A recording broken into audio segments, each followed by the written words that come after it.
Hai Smart Traders and Investor, kembali lagi bersama saya Kadek Mertayasa di channel Yuk Nabung Saham.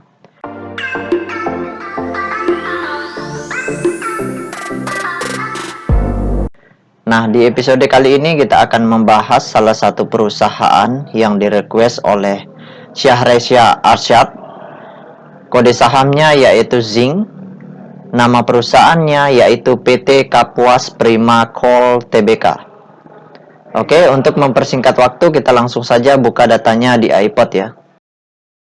Jika Anda menyukai konten-konten kami mengundang Anda untuk mengklik tombol like dan subscribe agar Anda mendapatkan video terbaru kami setiap minggunya.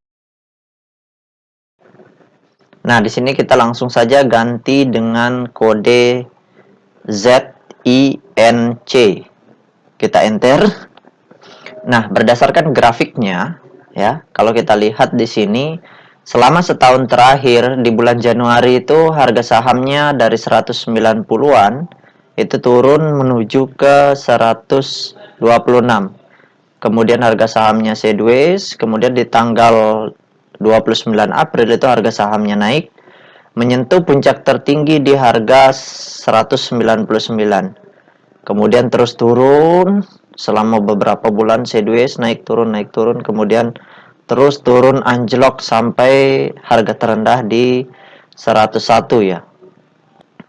Nah, sekarang kita ingin lihat apa yang dilakukan oleh investor besarnya selama dari tanggal 5 November ya. Dari tanggal 5 November selama penurunan terbesar ini. Kita ingin lihat investor besarnya ngapain nih selama fase penurunan ini. Oke, kita langsung saja buka datanya di aplikasi iPod. Nah, kemudian kita buka Broksum ya, broker summary-nya. Kemudian di sini kita ganti dengan kode ZINC. ZINC.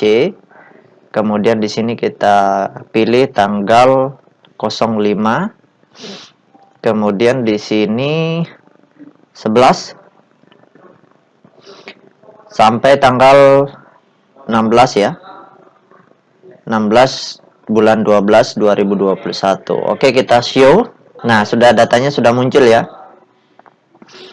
Nah, berdasarkan data broker summary-nya atau analisis transaksinya, kalau kita hitung secara keseluruhan antara total lot yang dibeli dengan total lot yang dijual selama periode dari tanggal 5 November ini ya, kemudian sampai di tanggal 16 Desember, itu investor besarnya melakukan distribusi.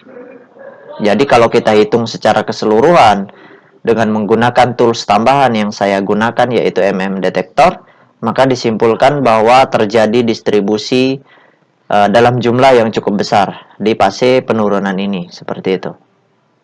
Nah, jadi apakah kita harus membeli sekarang? Tunggu dulu, kita harus perhatikan dulu ketika di fase ini nanti sudah distribusinya sudah berhenti. Kalau distribusinya tidak berhenti, sebaiknya kita amati dulu. Kemudian kalau distribusinya berhenti, kemudian berubah menjadi akumulasi, maka pada saat itu kita masuk ke perusahaan ini. Apalagi kalau akumulasinya dalam jumlah yang cukup besar, seperti itu. Nah, sekarang kita ingin lihat data peta kepemilikannya untuk melihat potensi jangka panjangnya. Nah, berdasarkan hasil riset saya dengan mengumpulkan data-data dari SRO Bursa Efek Indonesia dan data-data dari sekuritas, maka disimpulkan bahwa perusahaan PT Kapuas Prima Coal Tbk ini 90,4% sahamnya sudah dalam bentuk scriptless, artinya sudah bisa dijual ke publik secara menyeluruh, seperti itu. Nah, kemudian kepemilikan investor besarnya itu sangat besar di sini, yaitu 64,5% dari saham scriptless yang dicetak. Jadi kepentingan investor besarnya untuk markup harga ketika fase distribusi berhenti, maka itu sangat besar sekali. Kapan mereka akan markup, kita tidak tahu. Kita hanya bisa menunggu aksi mereka. Seperti itu. Jadi kalau mereka butuh dana, pasti mereka akan markup harga. Nanti kemudian dijual ke retail. Seperti itu.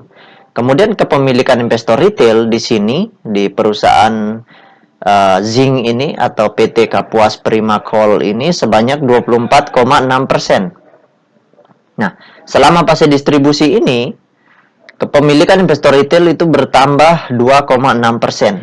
Jadi, investor besarnya distribusi, yang tadah barangnya atau yang itu adalah investor retail. Seperti itu. Nah, jadi kalau saya sarankan sih sebaiknya ketika distribusinya belum berhenti, jangan dulu beli. Itu. Saya pun masih mengamati perusahaan ini. Nah, kalau kita lihat potensi jangka panjangnya, selama kepemilikan investor besarnya cukup besar, itu layak untuk kita pertimbangkan sebagai perusahaan yang kita pilih untuk kita investasikan. Seperti itu. Tapi jangan masuk terlalu besar. Ya. Karena ini termasuk kategori saham-saham lapis 3. Seperti itu.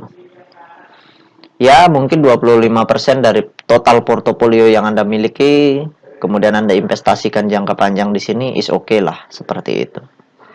Nah, mungkin itu saja yang dapat saya sharingkan untuk Syahresia Arsyad ini ya. Nah, bagi teman-teman investor, jika ada yang ingin ditanyakan atau ada yang ingin di-request, silahkan komen di kolom komentar. Nanti saya akan buatkan videonya secara khusus. Baik teman-teman investor, see you next time. Salam cuan selalu.